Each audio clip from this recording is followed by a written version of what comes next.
প্রিয় ভক্তবৃন্দ, আজকে আমি পাপমোচন একাদশী সুফল সম্পর্কে আপনাদের কিছু তথ্য তুলে ধরছি। ভক্তবৃন্দ, জীবনের প্রতিটি পদক্ষেপে আমরা কখনো না কখনো অনেক ভুল বা পাপ করে থাকি, কখনো জ্ঞানে কখনো অজ্ঞানে।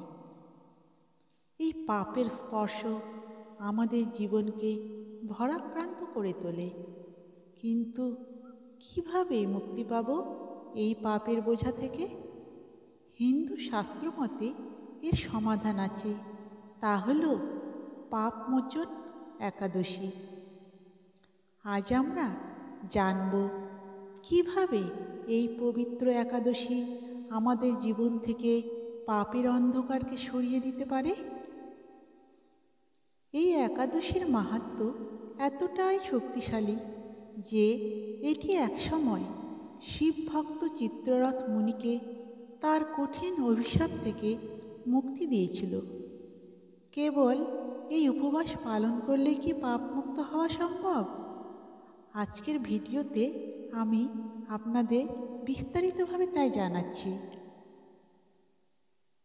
পাপমোচন একাদশী চৈত্র মাসে কৃষ্ণপক্ষে পালিত হয়। শাস্ত্রমতে এই একাদশীতে উপবাস ও শ্রীহরির নাম জপ করলে সমস্ত পাপ ধুয়ে যায়।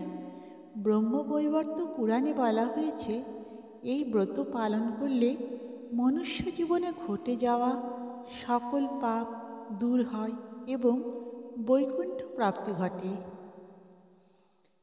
এই দিন ভগবান বিষ্ণুর পূজা বিশেষ গুরুত্বপূর্ণ। এর সাথে সাথে গীতা পাঠ অত্যন্ত জরুরি। আরও গুরুত্বপূর্ণ তথ্য হল, এই একাদশীর সুফল লাভ করতে হলে ভগবান নারায়ণের এই শক্তিশালী মন্ত্রটি অবশ্যই জপ করবেন।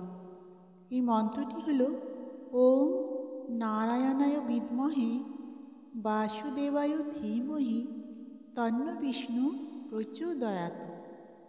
ওম নারায়ণায় বিদ্মহে বাসুদেবায় ধীমহি তন্ন বিষ্ণু প্রচোদয়াৎ। ওম নারায়ণায় বিদ্মহে বাসুদেবায় ধীমহি তন্ন বিষ্ণু প্রচোদয়াৎ।